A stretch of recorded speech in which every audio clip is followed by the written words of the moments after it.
ഗോമതി 2-3 കാപ്പിയിട്. കൂത്കൊള്ളി. മുതലാളി ഇവിടെ ഉണ്ടെന്ന് ഞാൻ അറിഞ്ഞില്ല. അറിഞ്ഞിരുന്നെങ്കിൽ ഞാൻ നേരെ അങ്ങോട്ടേ വരുള്ളായിരുന്നു. തന്നെയും ഭാര്യയും പാർത്താൻ ഇറക്കി വിട്ട വിവരം നിമ്മ എസ്രേനു പുട്ടണ്ണ. ഈ പുട്ടണ്ണ വന്ന് തിമ്മയ്യനോട് പറഞ്ഞപ്പോ തിമ്മയ്യൻ ഞെട്ടിപ്പോയി. പിന്നെ ഒന്നും ആലോചിച്ചില്ല, ഉടനെ ആളെ വിട്ട് കളപ്പുര റെഡിയാക്കാൻ പറഞ്ഞു. ഒരു വഴി അടയുമ്പോ ദൈവം വേറൊരു വഴി കാണിച്ചു തരും. ദൈവത്തിന്റെ കാര്യം അവിടെ നിൽക്കട്ടെ, ഇന്ന് തിമ്മയ്യ ഇല്ലായിരുന്നെങ്കിൽ ദൈവം നിനക്ക് പെരുവഴി കാണിച്ചു തന്നെ. അതൊക്കെ പോട്ടെ, മുകുന്ദൻ സാറ് മധ്യസ്ഥം പറയാൻ വന്നിട്ട് എന്തായി? മുതലാളി, മുകുന്ദൻ സാറ് വന്നില്ലായിരുന്നെങ്കിൽ എന്റെ മോൻ എന്നെ കൈവച്ചേനെ. ഇത് കർണാടക നാടകം. നിന്റെ ചെക്കൻ പോസ്റ്റുംകാല് പോലെ വളർന്നേ ഉള്ളൂ. അവൻ അങ്ങട് ചാടറ കുഞ്ഞിരാമ, ഇങ്ങട് ചാടറ കുഞ്ഞിരാമ, വെള്ളം കോരുന്ന് കാണിക്കട കുഞ്ഞിരാമ, കാവടിയാടുന്ന് കാണിക്കട കുഞ്ഞിരാമ. ഇതൊക്കെ അവനെ കൊണ്ട് ചെയ്യിക്കുന്ന ആരാ? ആ കുറവനാ, മുകുന്ദൻ കുറവൻ. അയ്യാ എന്നടി? അയ്യ പാലില്ലേ? പാലില്ല, കട്ടൻ കാപ്പി എടുക്കട്ടെ. ഗോമതി ആദ്യമായിട്ട് തരണതല്ലേ, വാങ്ങി കുടിക്കല്ലേ. ಏನು ಬೇಡ கோமதி. ஊரு மணி இஷ்ட ஆயிட்டா? இந்த ஊரும் வீடு உனக்கு பிடிச்சாச்சான்னு முதலாளி கேக்குறேன். ரொம்ப பிடிச்சாச்சு. അതെ, എവിടുന്ന് പൊക്കി ഈ സാധനത്തിന്? അത് ഞാൻ മേട്ടുപാളയത്തിൽ ഓടുകൊണ്ട് പോയപ്പോ ഒരു ചായക്കടയിൽ വെച്ച് പരിചയപ്പെട്ടതാ. പാവാ. അല്ല, അത് കണ്ടപ്പോ എനിക്ക് മനസ്സിലായി. ഇനി മേട്ടുപാളയത്ത് മുമ്പ് എനിക്ക് ನಾವು ಬರ್ತೀನಿ. ನಿಮಗೂ ಏನು ಬೇಕಂದ್ರೆ ನಮ್ಮನೆ ಹತ್ರ ಕೇಳು. എന്താ ചരക്ക്? മുകുന്ദണ്ണ, രാധേച്ചി അവിടെ ഭയങ്കര കരച്ചില്ല. കരയേ? എന്തിന്? പാർത്തണ്ണൻ രാധേച്ചിയോട് ഇനി പഠിക്കാൻ പോണ്ടെന്ന് പറഞ്ഞു. മുകുന്ദേട്ടൻ പറഞ്ഞ പാർത്തണ്ണം കേൾക്കും, ഒന്ന് പറയൂ.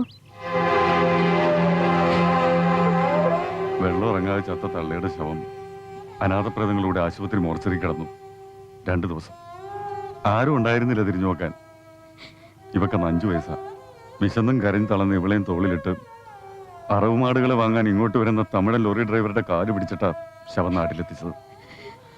ആരോ പറഞ്ഞറിഞ്ഞ് തന്തേന്ന് പറയുന്ന മനുഷ്യൻ വന്നു. 2 മാസം കഴിഞ്ഞ്. അന്ന് തൊട്ട് ഇന്ന് വരെ ഇവളുടെ ഒരു കാര്യത്തിനും ഞാൻ മുടക്കം വരുത്തിയിട്ടില്ല. കഴിഞ്ഞ കാര്യങ്ങളും വാശിയും പിണക്കൊക്കെ നമുക്ക് മറക്കാം. ഇപ്പോ രാധയ്ക്ക് പഠിക്കാൻ ആഗ്രഹമുള്ള സ്ഥിതിക്ക് ഉള്ളതെല്ലാം വിറ്റുപെറുക്കിയിട്ടാണെങ്കിലും പഠിപ്പിക്കണമെന്ന് തന്നെയാണ് ആശ. ആകെ ഉള്ളത് ഈ വീടും കുറെ പൈക്കളുവാ. കഴിഞ്ഞോണത്തെ വരവിന് കുടുംബസ്നേഹമുള്ള ഞങ്ങളുടെ തന്ത വീടിന്റെ ആധാരം അടിച്ചു മാറ്റി പണയം വെച്ച് ലോറി വാങ്ങി. ബാക്കിയുള്ളത് പൈക്കളാ. ഇവളുടെ കല്യാണ ചെലവിന് എന്റെ കയ്യിലുള്ള സമ്പാദ്യം. അയാളും ഭാര്യയും നാട്ടിലുള്ളിടത്തോളം കാലം അതിനും അവകാശം പറഞ്ഞുകൊണ്ട് വരും. കണ്ണി ചോരയില്ലാത്തവനാ. അതിനു മുമ്പ് എല്ലാത്തിനെയും വിറ്റുപെറുക്കി നല്ലൊരു ചെറുക്കനെ കണ്ടെത്തി ഇവിടെ കല്യാണം നടത്തണം. നാളെ പൈക്കളെയും കൊണ്ട് മലകയറുമ്പോ ഒരു പാമ്പ് കടിച്ചോ വെല്ലടി വെട്ടിയോ എന്റെ തല പോയാ ഇവക്ക് പിന്നെ ആരാ ഉള്ളത്? വേണ്ടാത്തൊന്നും ചിന്തിക്കില്ലേ. കല്യാണത്തിന് വേണ്ടി പാർത്ഥൻ കരുതിയിട്ടുള്ള സമ്പാദ്യത്തിൽ തൊടാതെ രാധയെ പഠിപ്പിക്കാൻ പറ്റിയാലോ? രാധയുടെ പഠിത്തത്തിന് ആവശ്യമുള്ള പണം ബാങ്ക് തരും. പാർത്ഥൻ കുറേശ്ശായിട്ട് തിരിച്ചടച്ചാ മതി. ഒക്കെ ശരിയാവും. പിന്നെ കല്യാണം അത് എടുപിടിന്നിങ്ങനെ അതിനതിന്റെയൊക്കെ സമയമുണ്ടല്ലോ അല്ലേ?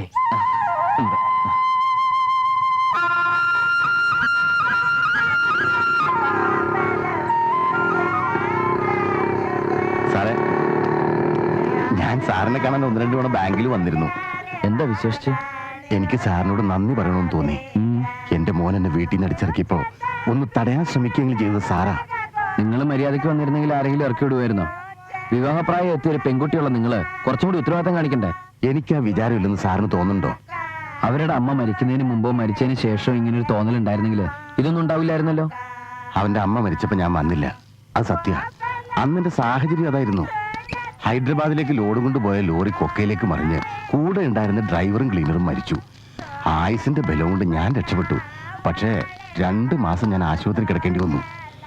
തിരിച്ച് നാട്ടിൽ വന്നപ്പോഴാ ഗൗരി മരിച്ച വിവരം അറിയുന്നത്. എന്തു വന്നാലും ഞാനിനി ഇവിടുന്ന് പോവില്ല. എന്റെ ഗൗരി അടക്കിയ മണ്ണിൽ എനിക്ക് മരിക്കുന്നതുവരെ ജീവിക്കണം. പക്ഷെ എന്റെ മക്കൾ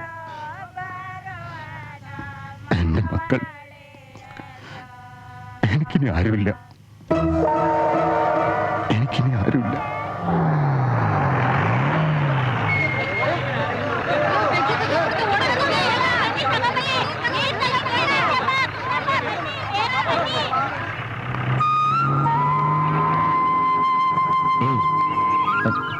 ഹലോ, വാ കേറ്. ആ കടയിൽ മുഴുവൻ ആൾക്കാരാ. അവരൊന്നും ഇതിൽ കയറ്റാൻ പറ്റില്ല. നീ കേറ്. അതൊന്നും പറ്റില്ല. മര്യാദക്ക് കേറണ്ടോ ഇല്ലേ? നാട്ടുകാരെ വിളിച്ചുകൂട്ടി ഞാൻ അവരുടെ മുമ്പിൽ വെച്ച് കെട്ടിപ്പിടിക്കും. പിന്നെ ഞാൻ എന്താ ചെയ്യണമെന്ന് എനിക്ക് പറയാൻ പറ്റില്ല കേട്ടോ. ഓ പിന്നെ കേറില്ലേ? ഉറപ്പാണോ? ആഹാ, ഷോക്കടിച്ചോ? ഈ കൈ എന്തിനാ അവിടെ വെക്കണേ? ഇവിടെ വെച്ചൂടെ? എന്ന് തേഞ്ഞു പോവോ?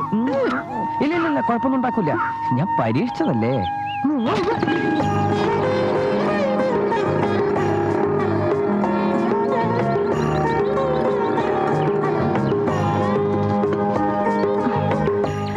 ഈശ്വര, ആരെങ്കിലും കണ്ടു ആവോ? അയ്യോ, ആരും കണ്ടിട്ടില്ല. കാണണമെങ്കിൽ വേഗം കയറി നമുക്ക് മാർക്കറ്റ് വഴി ഒന്ന് കറങ്ങാം. അതല്ല, അണ്ണൻ അറിഞ്ഞ ഓ പിന്നെ, അണ്ണൻ അറിഞ്ഞ എന്റെ മൂക്കടിച്ചെത്തു. അതെ, സുന്ദരനും സുമുഖനും ഉദ്യോഗസ്ഥനുമായ മുകുന്ദനുമായി തന്റെ ഒരേ ഒരു പെങ്ങള് പ്രേമത്തിലാണെന്ന് അറിയുമ്പോ ആ വിദ്യാഭ്യാസത്തിലെത്ത പാർത്തൻ സന്തോഷം കൊണ്ട് തുള്ളിച്ചാടും. തുള്ളിച്ചാടും. എന്തേ? നല്ല അടിതന്ന രണ്ടെണ്ണത്തിനും തുള്ളിച്ച് ഓടിക്കുമെന്ന് എന്റെ പേടി. എന്നെ വലിയ നിലയിലേക്ക് കെട്ടിച്ചയക്കണമെന്ന് അണ്ണന്റെ ആഗ്രഹം. തെങ്ങിന്റെ മുകളിലേക്കാണോ? ഞാനില്ലായിരുന്നെങ്കിൽ കാണായിരുന്നു. വലിയ നിലയിൽ കന്നുകാലികളെ മേക്കണ വല്ല കാലിച്ചക്കനെ കൊണ്ട് കെട്ടിച്ചേനെ നിന്റെ അണ്ണൻ. ഞാനല്ലാതെ വേറെ വല്ലോരും ഈ ചാണ മണക്കണ നാട്ടിലെ ഇടയപ്പെണ്ണിന്റെ വലയിൽ വീഴൂ? വേണ്ട, വീഴണ്ട. കാലിച്ചെറുക്കനല്ലാതെ ആരെങ്കിലും കിട്ടുമെന്ന് ഞാനൊന്ന് നോക്കട്ടെ. എന്റെ കോളേജിൽ പുതിയൊരു സാറ് വന്നിട്ടുണ്ട്. ഭയങ്കര സുന്ദരനാ. ഏയ്, അത്രയ്ക്കൊന്നും ഉണ്ടാവില്ല. ഏയ്, 6 അടി പൊക്കം, കട്ടി മീശ, നല്ല ശബ്ദം. ക്ലാസ് എടുത്തോണ്ടിരിക്കുമ്പോഴേ എന്റെ മുഖത്തൊന്ന് കണ്ണെടുക്കില്ല. വൃത്തിയായിട്ടവൻ എന്നോട് ചോദിക്കാം, നാടെവിടെയാ, വീടെവിടെയാ, വീട്ടിൽ ആരൊക്കെ ഉണ്ട്, ടൗണിൽ താമസിക്കാൻ ഇഷ്ടമാണെന്നൊക്കെ. വായി നോക്കി അവനെന്നെ ജയിലേക്ക് കിട്ടുന്നാ തോന്നണേ. എന്നിട്ട് നീ എന്ത് പറഞ്ഞു? ഞാനൊന്നും പറഞ്ഞില്ല. ഓ, എന്റെ ഭാഗ്യം. ദേ, ഞാൻ തമാശ പറഞ്ഞല്ല കേട്ടോ. അങ്ങേർക്കും ഈ വട്ട് തുടങ്ങിയെന്നാ തോന്നണേ. നമ്മുടെ കാര്യം വേഗം അണ്ണനെ അറിയിച്ചില്ലെങ്കിൽ കുഴപ്പാവും. ഞാൻ അമ്മയ്ക്ക് എഴുതിയിട്ടുണ്ട്. നിന്റെ ഒരു ഫോട്ടോ വെച്ചിട്ടുണ്ട്. മറുപടി വന്നിട്ട് വേണം നിന്റെ അണ്ണന്റെ മുമ്പിൽ ഒന്ന് ചോദിക്കാൻ. എടോ മല കയറി പാർത്ത തന്റെ മരം കയറി പെങ്ങൾ എനിക്ക് കെട്ടിച്ചേരുമെന്ന്. അമ്മയ്ക്കെന്നെ ഇഷ്ടാവോ? അമ്മ നിന്റെ ഫോട്ടോ കണ്ട് മറുപടിക്ക് വരെ ഇങ്ങ് പോന്നേക്കൊന്നും എന്റെ പേടി. നമ്മുടെ കാര്യത്തിലൊരു തീരുമാനമായാൽ പിന്നെ അണ്ണനെ പിടിച്ച് കെട്ടിക്കണം. പാവം, എന്റെ കാര്യത്തിലൊരു തീരുമാനമായിട്ട് കല്യാണം കഴിക്കുന്ന വാശി പിടിച്ചിരിക്കാം. കൃഷ്ണഗിരിയിലെ ഗംഗാവ അവര് കാത്തിരിക്കാം. ദൈവമേ, ഈ മുരടിനോടും പ്രേമോ? വെറുതെ അല്ല പ്രേമത്തിന് കണ്ണില്ല എന്ന് പറയണേ. അല്ല, ഈ ഗംഗവ കാണാനെങ്ങനെ? സുന്ദരിയാ? നല്ല ഡാൻസുകാരിയാ. ഹള്ളിയിലെ കോവിലിലെ കൃഷ്ണലീലിക്ക് വരും. ആഹാ. അയ്യോ, നേരം കുറയായി. ഞാൻ പോവാ. അണ്ണൻ അന്വേഷിക്കും. അല്ല, അതെ ഒന്ന് ഇന്ന് ഞാൻ എന്തൊരു മണ്ടരാണെന്ന് നോക്കി സംസാരിച്ചോണ്ടിരുന്നപ്പോ ഞാനത് എന്താ? ഒരു മരോ? ആരുല്ല. അയ്യടാ, കാണുന്നു. ഏയ്, വെയിറ്റ് ഇടണ്ട. ഇഷ്ടമായില്ലെങ്കിൽ തിരിച്ചെന്നാക്കാം. ആദ്യം അമ്മയുടെ കത്ത് വരട്ടെ. അതില് സമ്മതം അല്ലാന്നാണെങ്കിൽ ഇപ്പൊ തട്ടത് വേസ്റ്റ് ആവില്ലേ? അത് ഞാൻ സഹിച്ചു. കത്തിന്റെ കാര്യം പറയണ്ടായിരുന്നു. ഉമ്മയ്ക്കൊക്കെ ഇപ്പൊ എന്താ വില? ഞാൻ തന്നാ മതിയാ.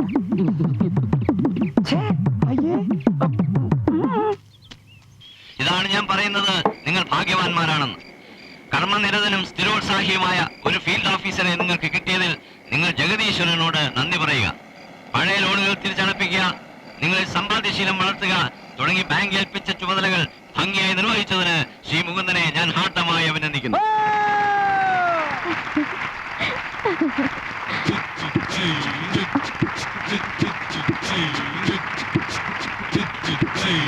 മുകുന്ദൻ നിങ്ങളുടെ ഇടയിൽ നടത്തുന്ന സേവന പ്രവർത്തനങ്ങൾക്ക് ബാങ്കിന്റെ പൂർണ്ണ പിന്തുണ ഞാൻ വാഗ്ദാനം ചെയ്യുന്നു.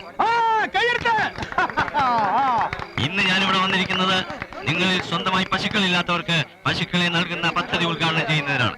മിസ്റ്റർ മുകുന്ദൻ പേര് വിളിക്കുന്നതനുസരിച്ച് നിങ്ങൾ ഓരോരുത്തരും മുന്നോട്ട് കടന്നുവന്ന് പശുക്കളെ ഏറ്റുവാങ്ങേണ്ടതാണ്. മഞ്ചപ്പ, ഈ കയറും ബാങ്കിന്റെ വകയാണ് അല്ലേ സാർ? അതെ.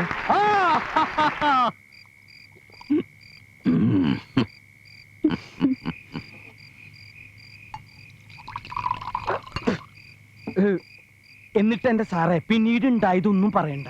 ഞാനും നീലവയും മുഖത്തോട് മുഖം നോക്കി ആ മുറിക്കകത്ത് കുറേ നേരം വെറുതെ ഇങ്ങനെ ഇരുന്നു. അന്ന് ഇങ്ങനെ കല്യാണം കഴിക്കേണ്ടി വരുമെന്ന് ഓർത്തില്ലല്ലോ. പുറത്താണെങ്കിൽ നാട്ടുകാരായിട്ടുള്ള നാട്ടുകാര് മുഴുവനും. അപ്പോ ഞങ്ങൾ ഇറങ്ങട്ടെ. കാലത്ത് ജീപ്പ് വരും. അന്തോണി വരൂ. നിക്ക് തിമ്മയ്യ, ഞാൻ ഈ കഥയൊന്ന് പറഞ്ഞു തീർത്തോട്ടെ. സാറാണെങ്കിൽ രസം പിടിച്ച് ഏയ്. എന്നിട്ട് എന്റെ സാറേ ഒടുക്കം എന്തും വരട്ടെ എന്ന് വിചാരിച്ച് ഞാൻ വാതിലുറന്നു. മുറ്റത്ത് നിറച്ച് കർണാടകക്കാര്. നീലുവ കർണാടകക്കാരി, നീലുവയുടെ അനിയൻ കർണാടകക്കാരൻ, ചേട്ടൻ കർണാടകക്കാരൻ, നീലുവയുടെ അമ്മ കർണാടകക്കാരി, നീലുവയുടെ അച്ഛൻ കർണാടകക്കാരൻ, അച്ഛന്റെ ഭാര്യ കർണാടകക്കാരി. എങ്കിൽ പിന്നെ ബാക്കി നാളെ പറഞ്ഞാലോ? അതെന്താ കർണാടകക്കാരെ ഇഷ്ടല്ലേ? അന്തോണി, നേരം ഇത്രയൊക്കെ ആയില്ലേ? ആ നേരെ ഇത്രയാക്കിയത് നമ്മളല്ലല്ലോ, അത് ദൈവല്ലേ. അതിന് കർണാടകക്കാരെ എന്ത് പഠിച്ചു? ഞാൻ ബാക്കി കൂടി പറയാം. ഇനി ഭയങ്കര രസ. കാക്കു വരൂ, അന്തോണി വരൂ. ആ ഗ്ലാസ്സും ഉണ്ടാ?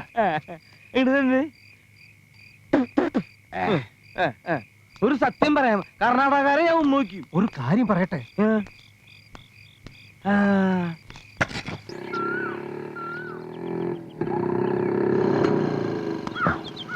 തന്നെ ഹൈവേ കൊണ്ട് വിടണോ? വേണ്ട സാർ, ഇവിടുന്ന് ബസ് സ്റ്റാൻഡ് വരെ ജീപ്പ് കിട്ടും. പറ്റി ഇന്ന് തന്നെ മടങ്ങണം. അതെങ്ങനെയാണ് സാർ? ഞാൻ ടൗണിൽ എത്തുമ്പോ തന്നെ ഓഫീസ് ടൈം കഴിയും. പിന്നെ ഒരു ഫസ്റ്റ് ഷോയും ഒരു സെക്കൻഡ് ഷോയും കണ്ട് ബസ് സ്റ്റാൻഡിൽ കിടന്നുറങ്ങി രാവിലെ അവിടുന്ന് 5 രൂപ കൊടുത്തൊരു കുളിയും പാസ്സാക്കി ഹെഡ് ഓഫീസിൽ ചെന്ന് അവിടുത്തെ കാര്യങ്ങളൊക്കെ നടത്തി ഏതാണ്ട് ഒരു ഉച്ചയോടുകൂടി എത്താം. അതുപോലെ സാർ. എത്തിയാ മതി. പിന്നെ വീക്കിലി വാങ്ങാൻ മറക്കരുത്. അതെനിക്ക് സാറ് കൂടെ കൂടെ തരുന്നുണ്ടല്ലോ.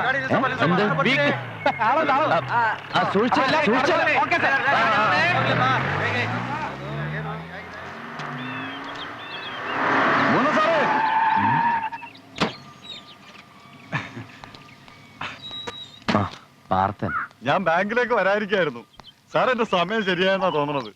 1 മാസം മുമ്പ് ചന്ത വെച്ചൊരു കാക്കാത്തി കൈ നോക്കിയിട്ട് കൃഷ്ണലീല കഴിഞ്ഞ എനിക്ക് രാജയോഗമാന്ന് പറഞ്ഞ സത്യമായി. അല്ല സാറേ, ഈ കോളേജ് വാദ്യർക്കാണോ ഡോക്ടർക്കാണോ പഠിപ്പ് കൂടുതൽ? അല്ല അതിപ്പോ സാറ് ഈ നാട്ടിൽ വന്ന പിന്നെ ഞങ്ങൾക്ക് നല്ല കാല. അല്ലെങ്കിൽ പിന്നെ ഒരു കോളേജ് വാദ്യാര് എന്നെ പോലെ ഒരാളുടെ വീട്ടിൽ പെണ്ണന്വേഷിച്ച് വരുമോ? രാധയുടെ കോളേജിൽ പഠിപ്പിക്കുന്ന മാഷ വലിയ കുടുംബക്കാരാ. കോളേജ് വെച്ചുള്ള പരിചയം അവർക്ക്. നമ്മുടെ പോസ്റ്റ്മാൻ ശേഖരേട്ടനെ ഈ ആലോചന കൊണ്ടുവന്നത് ആദ്യം ഞാൻ വിശ്വസിച്ചില്ല. മൂപ്പർക്ക് എന്തായാലും അവള് മതിയെന്ന് ഒരൊറ്റ വാശി. നാളെ കഴിഞ്ഞ് അയാളുടെ ബന്ധുക്കളും അമ്മയൊക്കെ വരും. രാധ, ഞാൻ അവളെ അറിയിച്ചിട്ടില്ല. അവൾക്ക് സന്തോഷമായിരിക്കും, എനിക്ക് ഉറപ്പാ. ആദ്യം ഈ വിവരം പറയുന്ന സാറിനോടാ. കുറച്ച് പൈക്കളെ വിറ്റിട്ട് 10-15 വളയും 1-2 മാല അങ്ങോട്ട് വാങ്ങി. അവരുടെ മുമ്പിൽ നമുക്ക് കൊച്ചാൻ പറ്റില്ലല്ലോ. പിന്നെ ഇതൊരു ദിവസത്തേക്ക് സാറിന്റെ ബാങ്കിൽ ഒന്ന് വെക്കണം. വീട്ടിൽ വെച്ച് എനിക്ക് സമാധാനം ഉണ്ടാവില്ല. ആ തന്റെ ഇടക്കിടക്ക് ഞാൻ ഇല്ലാത്തപ്പോ വീട്ടിൽ കയറി ഇറങ്ങണം എന്നാ കേട്ടത്. അയാൾ കണ്ട ഇത് പഠിച്ചോണ്ട് പോകും. ഇനി ഭരത്തേനെ എങ്കിൽ സാറേ വൈകിട്ട് കാണാം. ദാ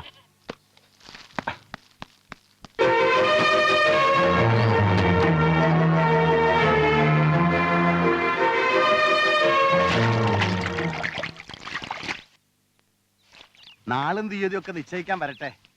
ഈ കല്യാണം നടത്താൻ എനിക്ക് സമ്മതമില്ല. ഒരു കാര്യം ഞാൻ പറഞ്ഞേക്കാം. ഇതുവരെ നിങ്ങൾ കാണിച്ച വേണ്ടാനങ്ങളൊക്കെ സഹിച്ചാൻ ഇവിടെ തലയുറഞ്ഞു വന്നതേ പെണ്ണിന്റെ ഭാവി ഓർത്തിട്ടാ.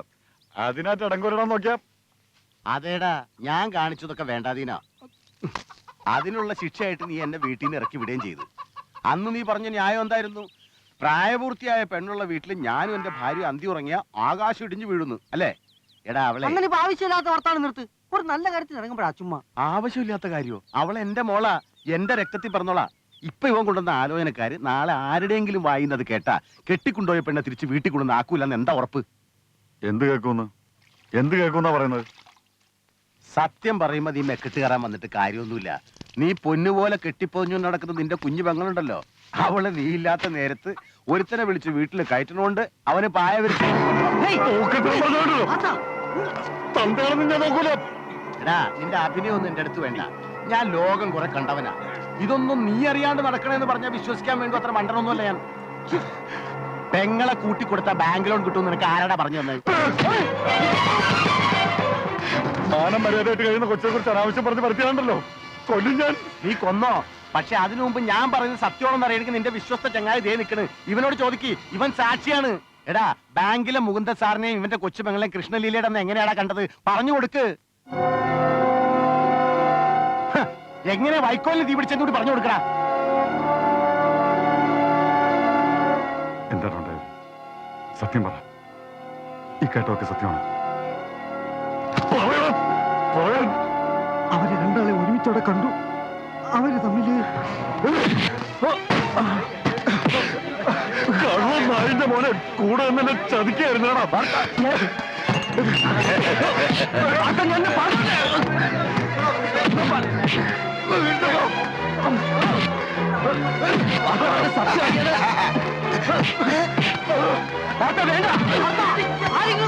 ഞാൻ പറഞ്ഞു കേട്ട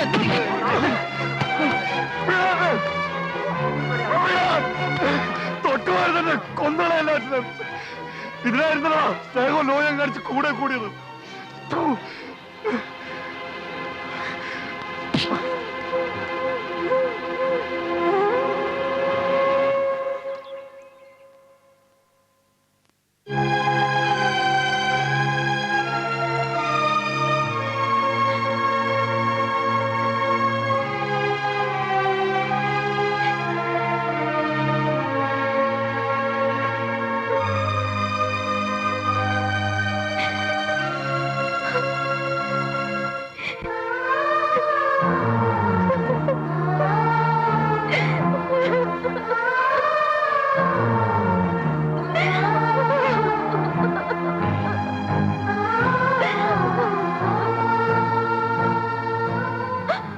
ലീവ് ആപ്ലിക്കേഷൻ എഴുതി കൊടുത്ത് പോവുക. ഞാൻ ഹെഡ് ഓഫീസിൽ ട്രാൻസ്ഫറിന് ഒരു ആപ്ലിക്കേഷൻ കൊടുക്കണം. ഇനി നാട്ടിലേക്കില്ല, മതിയായി.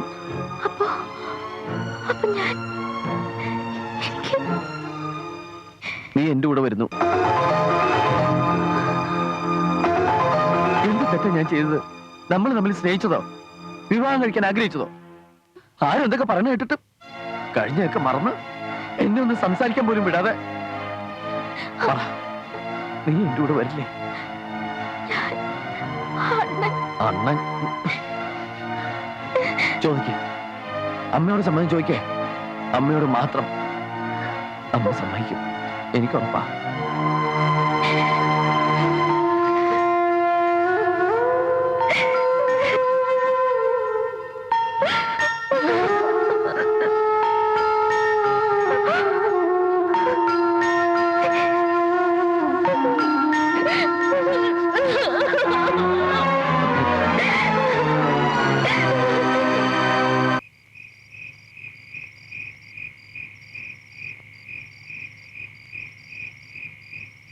സാറ് വിഷമിക്കാണ്ടിരി. അവനൊരു മൃഗ. ഈ നാൽക്കാലികളുടെ പുറകെ നടന്നു നടന്ന് അവൻ ആ സ്വഭാവമായിപ്പോയി. പക്ഷേ സാറിന് ഇങ്ങനെ ഒരു മോഹം ഉണ്ടായിരുന്നെങ്കിൽ ഒരു വാക്ക് എന്നോട് പറയായിരുന്നു. ഇത് വെറുതെ നാട്ടുകാരെ മുഴുവൻ അറിയിച്ച് ഞാനിപ്പോ എന്താ ചെയ്യേണ്ടതെന്ന് എനിക്കൊരു എത്തും പിടിയും കിട്ടണില്ല. സാറിന് എന്റെ മകളെ കെട്ടണമെന്ന് അത്രയ്ക്ക് ആഗ്രഹമാണോ? എങ്കിൽ കല്യാണം ഞാൻ നടത്തിത്തരും. അവൾ എന്റെ മകളാ. ആങ്ങളെക്കാൾ അധികാരം അച്ഛൻ തന്നെയാ. അത് ഞാൻ അവന് കാണിച്ചു കൊടുക്കാം. സാറേ, 10-20 കൊല്ലായി ഞാൻ ഈ വളയം പിടിക്കാൻ തുടങ്ങിയിട്ട്. സ്വന്തമായിട്ടൊരു വണ്ടി ഉണ്ടാവുക, അത് ഏത് ഡ്രൈവറുടെ ഒരു സ്വപ്ന. കുറച്ച് രൂപ സഹായിക്കാൻ ഞാൻ അവനോട് പറഞ്ഞു, തന്നില്ല. അപ്പൊ ഞാൻ വീടിന്റെ ആധാരം എടുത്ത് പണയം വെച്ചു. കഴിഞ്ഞ ഒരു വർഷമായിട്ട് കഠിനാധ്വാനം ചെയ്ത് കുറെയൊക്കെ ഞാൻ അടച്ചു തീർത്തു. ഇനി ഒരു 50,000 രൂപ കൂടി അടച്ചാ പണയം വെച്ച ആധാരം തിരിച്ചു കിട്ടും. അത് ഞാൻ എടുക്കും. എന്റെ വണ്ടിയുടെ ബുക്കും പേപ്പറും വെച്ചാ ഏത് കണ്ണുപൊട്ടിനും തരും 50,000 രൂപ. ഇന്ന് വെള്ളി, നാളെ ശനി. മറ്റന്നാ കോളേജിലെ മാഷ്ട വീട്ടുകാർ കല്യാണം ഉറപ്പിക്കാൻ വരും. അതിനു മുമ്പ് എങ്ങനെയെങ്കിലും ആധാരം തിരിച്ചെടുത്ത് അവന്റെ മുഖത്ത് വലിച്ചെറിയണം. പിന്നെ എന്റെ മോൾക്ക് സാറിനെ കെട്ടാനാണ് ആഗ്രഹമെങ്കിൽ നല്ല അന്തസ്സായിട്ട് ഞാൻ നടത്തിത്തരുക കല്യാണം. ഒരച്ഛന്റെ കടമ എനിക്ക് നിറവേറ്റണം. ഗുണ്ടൽപേട്ടിലേക്ക് ഞാൻ സ്ഥിരമായിട്ട് മരത്തിന്റെ ലോഡ് കൊടുക്കുന്ന ഒരു സ്വാമിലിന്റെ മുതലാളി അവറാച്ചണ്ട്. അയാൾ പണം തരും, പക്ഷെ അത് തിങ്കളാഴ്ചയാവും. കല്യാണം ഉറപ്പിച്ചു പോയിട്ട് പണം കിട്ടിയിട്ട് കാര്യമില്ലല്ലോ. അതുവരെ ഒരു 2 ദിവസത്തേക്ക് 50,000 രൂപ മറിക്കാൻ സാറിൻ്റെ കയ്യിൽ വല്ല വകുപ്പുണ്ടോ? അത്രയും പണത്തിന് ഞാനവിടെ പോവാനാ. സാറിൻ്റെ ഒരു കാര്യം പറഞ്ഞ വെണ്ണ കയ്യിൽ വെച്ചോണ്ട് നെയ്യ് അന്വേഷിച്ച് നടക്കാന്ന് പറഞ്ഞ പോലെയാ. സാറിന്റെ ബാങ്കിൽ ഇരിക്കല്ലേ പണം. നാളെ ശനി ഉച്ചവരെയല്ലേ ബാങ്കുള്ളൂ. അത്രയും നേരം ഒന്ന് പിടിച്ചു നിന്ന പിറ്റേ ദിവസം ഞായർ അവധി. തിങ്കളാഴ്ച രാവിലെ കൃത്യം 10 മണിക്ക് അവറാച്ചിന്റെ നിന്ന് പണം വാങ്ങി നമ്മൾ ബാങ്കിൽ തിരിച്ചു വയ്ക്കുന്നു. കാശ് സേഫിലിരുന്ന പ്രസവിക്കൊന്നുമില്ലല്ലോ.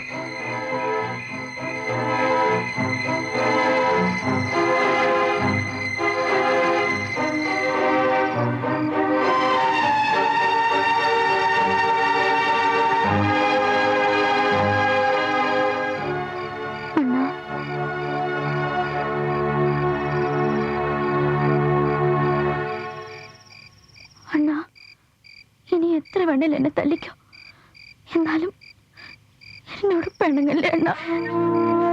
പിണക്കം ദീനം പിടിച്ച് തള്ളയാത്ത അന്ന് മുതല് കണ്ണുമൂടി സമാധാനമായിട്ടൊന്നും ഉറങ്ങിയിട്ടില്ല.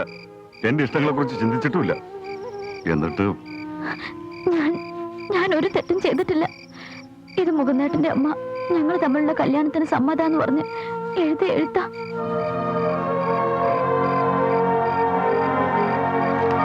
അമ്മയുടെ സമ്മതം കിട്ടിയതിന് ശേഷം എല്ലാ അണ്ണനോട് പറയാനിരിക്കായിരുന്നു. മുകുന്ദേട്ടൻ ഈ കത്ത് കാണിക്കാൻ കാലത്ത് ഇവിടെ വന്നതാ. അപ്പോ അണ്ണൻ ടൗണിൽ പോയിരിക്കായിരുന്നു.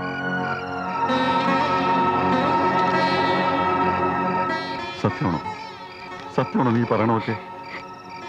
സത്യം. മരിച്ചുപോയ നമ്മുടെ അമ്മയാണ് സത്യം.